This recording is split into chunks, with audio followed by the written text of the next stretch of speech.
तो सूत जी महाराज 88,000 ऋषियों को कह रहे हैं, देखो श्रीमद् भागवत श्रवण करने से, सुनने से ज्ञान वैराग्य का उद्धार हो गया।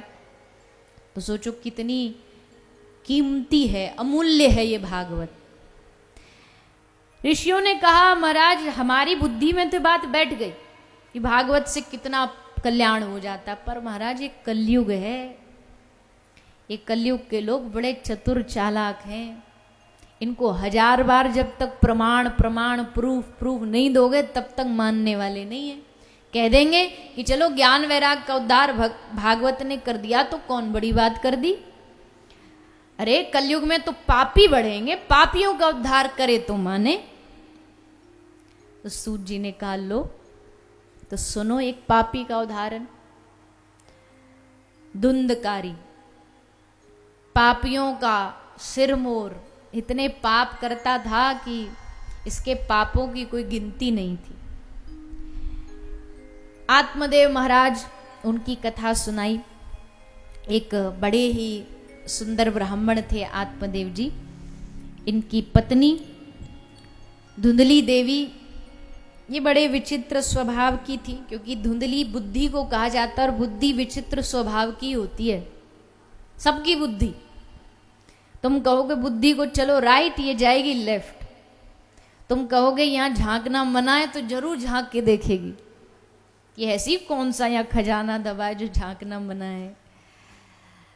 तो ये बुद्धि जो है ये हमेशा मानव के कहे से उल्टा चलती है। तुम ये कह दो कि भैया देखो हम भजन करने बैठे हैं, तो बुद्धि को कहो कि हिलना नहीं, अब कहीं दूर जाना नहीं, तो उसी समय इस बुद्धि को सारे बिजनेस के घाटे नफा नुकसान याद आते, उसी समय सारी चिंताएं याद आती हैं।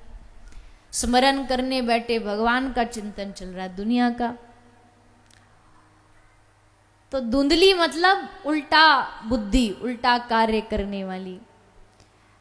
आत्मदेव ब्राह्मण ने सोचा कि ये देवी ऐसी भगवान ने जीवन में गले बांध दी।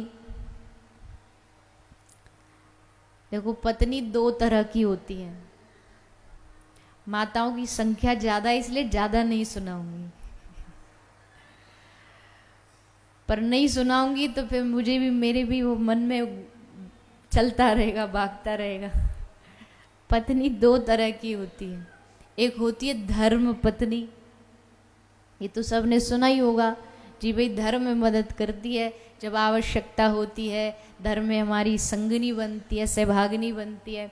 एक होती है धर्म पत्नी और एक होती है गर्म पत्नी, और ये बड़ी खतरनाक होती है, हर बात पे गर्म हो जाती है।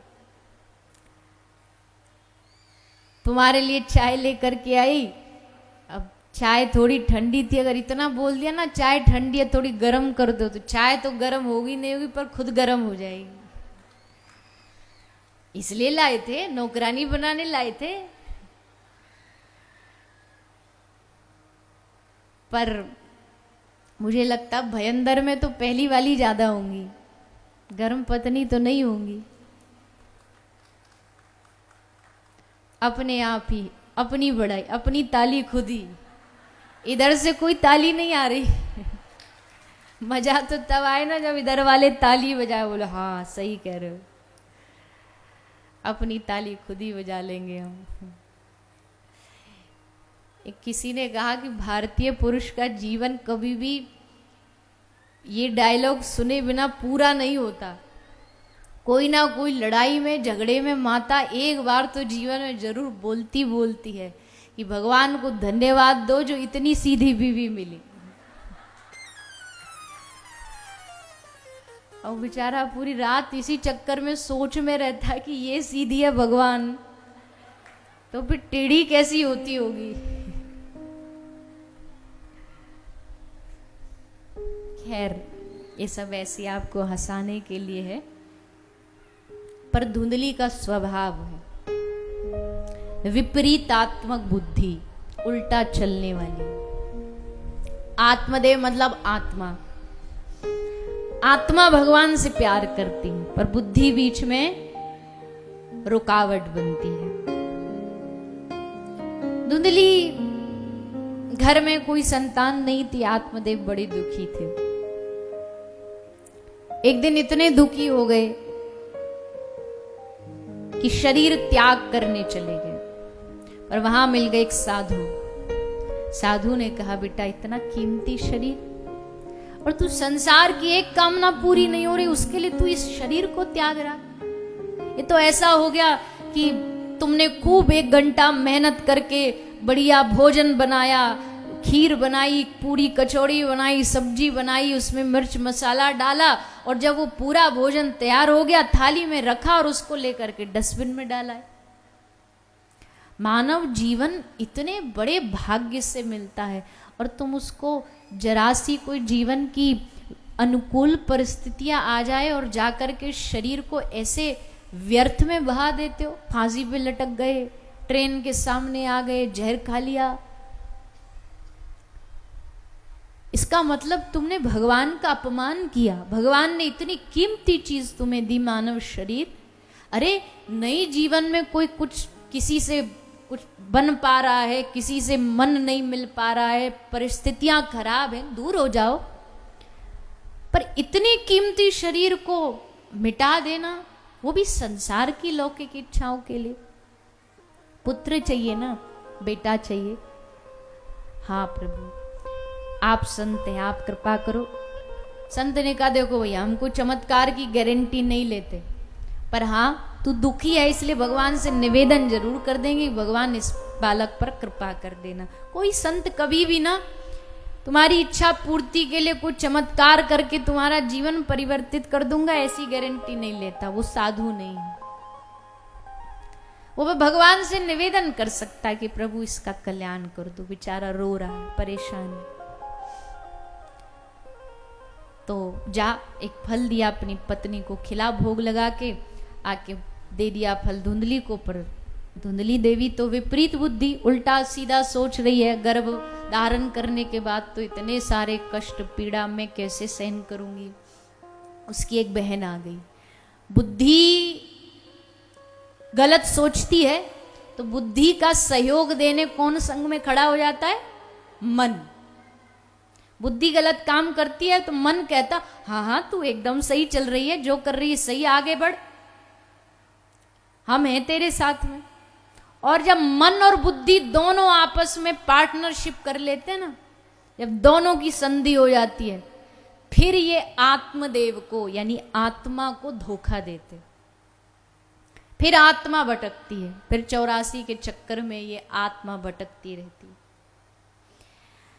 तो धुंधली की बहन ने उसको पट्टी पढ़ा दी कि ये फल वल खाने की जरूरत नहीं है, मैं गर्भवती हूं, अपना बालक तुझे दे दूंगी, तू फल को गाय को खिला दे। और ऐसे करते करते धुंधली की बहन से एक बालक हुआ, नाम धुंधकारी रखा गया। और गाय को फल खिलाने वाली गाय के गर्भ से भी एक बालक हुआ, नाम गोकर्ण रखा गया। लेकिन सूत जी कहते हैं दोनों भाइयों में बड़ा भेद था, अंतर था। धुंधकारी ने पाप शुरू कर दिए, इतने पाप करता कि आत्मदेव दुखी हो गए। एक दिन घर को त्याग के चले गए। धुंधली को भी मारा इसने। धुंधली भी दुखी होकर के आत्महत्या कर लेती है। और फिर एक बार 5 वेश्याओं ने, वेश्याओं का संग करने लगा, 5 वेश्याओं ने मिलकर धुंधकारी को मार दिया। मरने के बाद इसको बहुत भयानक राक्षस योनि प्राप्त हुई, ब्रह्म राक्षस बना। उद्धार कैसे हो? तो किसी ने कहा पिंडदान करने से मुक्ति हो जाती है। 100 बार पिंडदान कराए गोकर्ण महाराज, पर ये तो मुक्त ना हुआ। तब इसकी मुक्ति के लिए श्रीमद् भागवत कथा का आयोजन गोकर्ण महाराज ने अपने गांव में कराया। सब लोग आए, कथा सुनी। ये भी आया, बांस में बैठ के कथा सुनी। और कथा जैसे विश्राम हुई, 7वें दिन आकाश से भगवत दूतों का विमान आया और धुंधकारी को विमान में बिठा करके भगवत धाम ले जाया गया। श्रीमद् भागवत 7 दिन नहीं, क्षणार्धम क्षेमार्धम, एक क्षण में भी भगवान तक पहुंचाने की सामर्थ्य रखती है। बस शर्त है कहने वाले में विश्वास हो और सुनने वाले में श्रद्धा हो।